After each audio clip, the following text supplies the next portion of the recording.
So I've come to Ohio to tell you this story and to show you the locations. The leaf killer, as some people call him, Matthew Hoffman. This story takes place in the Apple Valley region and also in the Coco Singh Park area, which is where I am now. This is the forest where he brought his victims' bodies into the woods here, and he dropped them down a hollowed out tree, and that's where they were ultimately found. And I've come here to try to find that tree, or at least the trunk, whatever is left, and to tell you this crazy story. A word to the wise, it is not for the faint of heart. The descriptions are horrific. Matthew graduated high school in 2001 and moved to Steamboat Springs, Colorado. Needing money, he robbed a condo. No one was home. He broke in. He was quiet, and nothing happened. He got out of there. I'm not sure what he robbed, but he got out of there free and clear, got away with it. And then at some point later, it was driving him crazy that he probably left fingerprints. And so he went back and decided to set the condo on fire. Well, unfortunately, something like 6 different condo units were all burned down because of him. And I've read that he actually gave himself in, that he would have gotten away with it because they had no information that it was him at all. And he went to jail, served 6 years or something like that. When he got out, he moved back to Ohio and started a job as a tree trimmer. Oddly obsessed with trees and leaves. The neighbors would talk about how he would sit out in the backyard on the hammock and just stare up at the trees. One of the neighbors said that she saw him one time just staring at her dog. Her dog was barking and barking and barking right at him, and he just stared at it. So, some strange acts, some strange personality traits, some would say. Now, between being fired recently, having no money, and apparently his girlfriend broke up with him, there's some stories of him getting physical with her and choking her.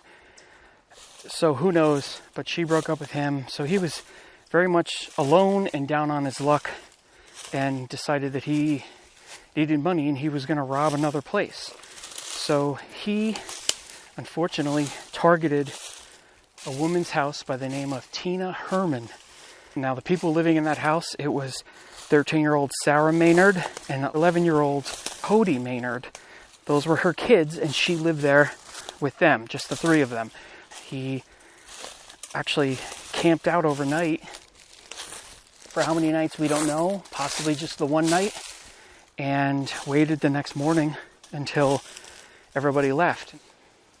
So she leaves the house. He runs across the street and actually gets in through the garage door. The garage door didn't close fully. It was probably broken or misaligned. And that's how he got in. All right, I'm not very far from Tina Herman's house. I wanted to show you that because that's where everything happened. That's where the murders happened. That's where he staked out. You'll see that there's a little bit of woods, or there is woods, across the street. It's a fairly isolated home. And that's one of the reasons why, according to Hoffman, why he chose that house. Because it's kind of alone. Like on one side, it's almost, these roads are almost like a capital H. So there's one long road on one side, and then there's a neighborhood, a road on the other. And her house was kind of connecting the two to make that H. Sort of maybe an easy target to someone like him. Some people say he was hiding out in the backyard. He could have, but from what I understand, it was across the street. Now, he was in there for quite a while, just going through their stuff, seeing what they have, probably about an hour or so. And then he hears either the door or the garage door, but he hears people coming in. So it's Tina Herman and her friend, or I believe she was the neighbor, a woman named Stephanie Sprang.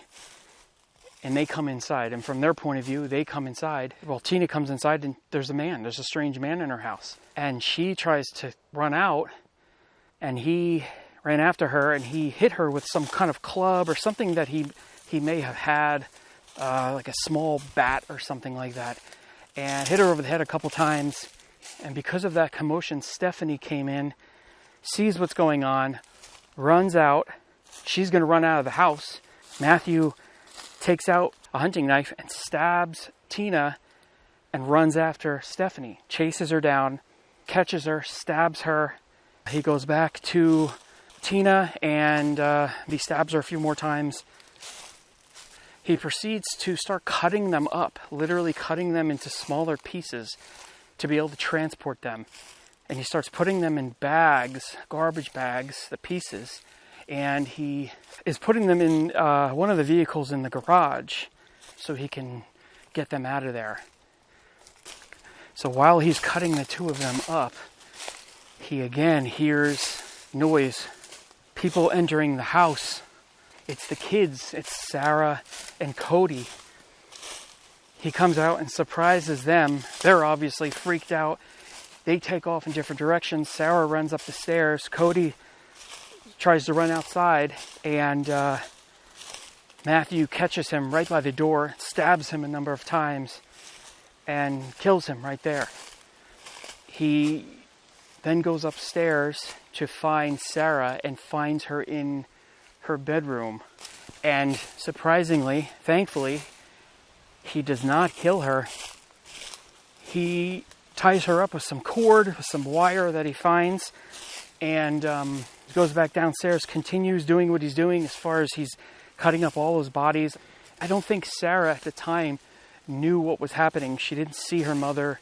She didn't see Stephanie.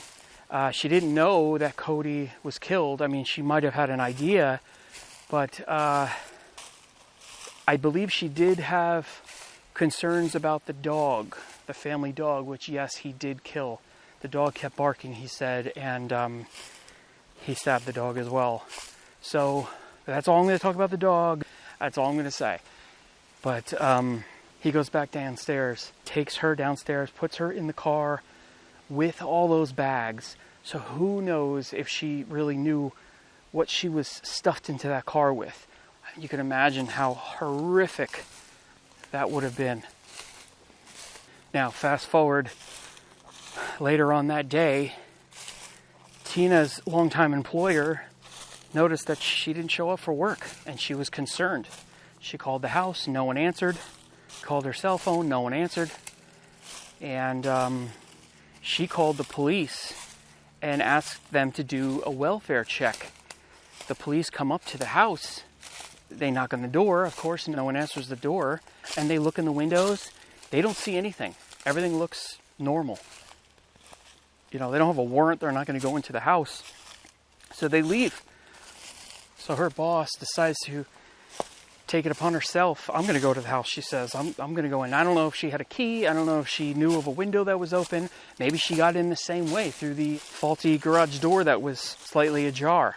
But she got into the house, immediately sees the blood all over the place, and she gets out of there, calls the police.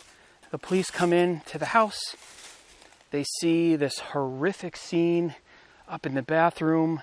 The tub, which was obviously used to dismember them, it was just blood everywhere, and no one is there anymore. Everyone is missing. Now, one crazy part of this story is that during this investigation, Matthew drives up to the police scene, and the police are kind of questioning him, like, why are you here? It's kind of a weird, isolated area, sort of. I mean, it's a connecting road, but still, what are you doing here, you know? And he said, well, he was going to pick up his girlfriend at her job not far away.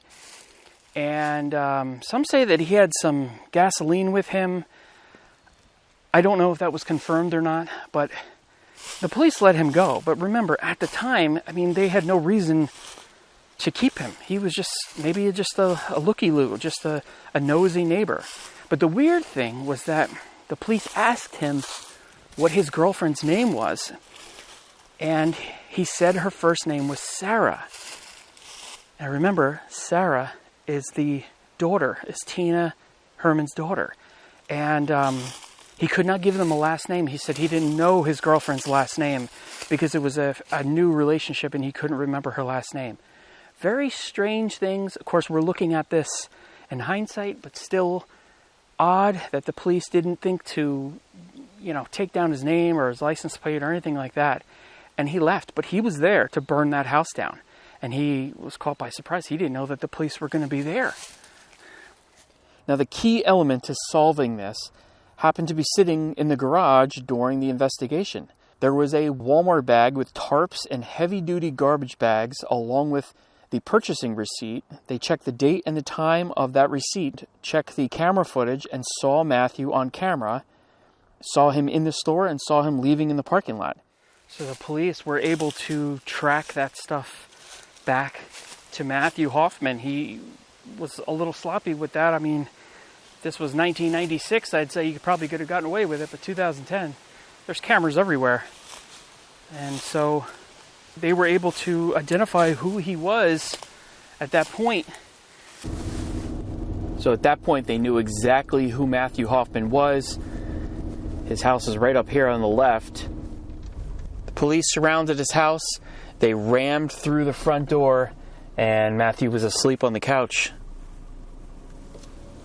Now, another thing, which goes back to his odd obsession with leaves. When the police get to his house, they come inside. He's on the couch sleeping. The house is filled with leaves, feet of leaves, bags of leaves up on the wall, almost like insulation. The pictures are incredible. They go down into the basement, and that is when they find 13-year-old Sarah Maynard tied up in the basement, probably amongst the leaves, but she's alive.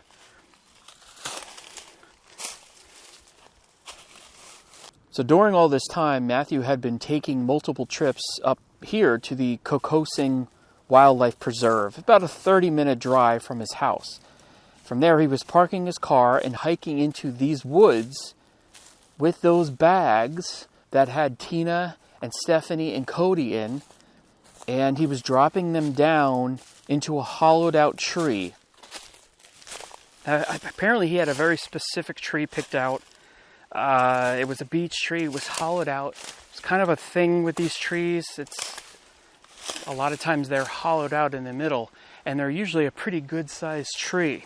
So he had some climbing gear. In fact, here, look at this one.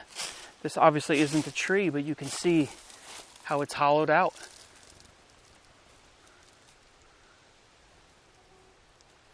Isn't that wild? Yeah, you see how this tree is completely just split in half? That's because it was absolutely hollowed out. I don't know what was left. I mean, this is from 2010, so you're talking about 14, 15 years ago. I don't know how fast a tree like that would rot away. I'm wondering if this could be the tree. I mean, they cut down the top of the tree. I don't know. It's hard to say.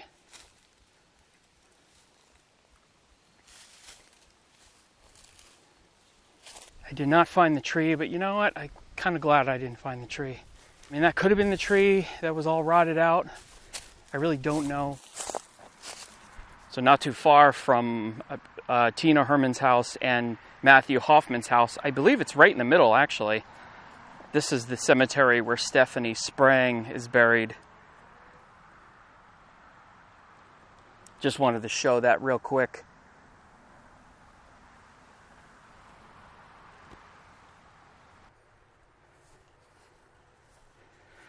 So I wanted to end this video at the cemetery where Cody and Tina are buried. These are their graves here. You know, just a terrible situation, unimaginable. Only in your wildest nightmares could you imagine this. And even for Sarah, who survived, what she had to deal with, the pain and the suffering really for the rest of her life. I mean, the mental anguish, very real, I'm sure, and really unfortunate situation. At least Matthew Hoffman, that creep, is in prison for life without parole. Not that that makes things any easier, but at least there's some justice to some extent. Anyway, I'm going to get out of here. Rest in peace to both of them and to Stephanie. See you in the next video. Thanks for watching.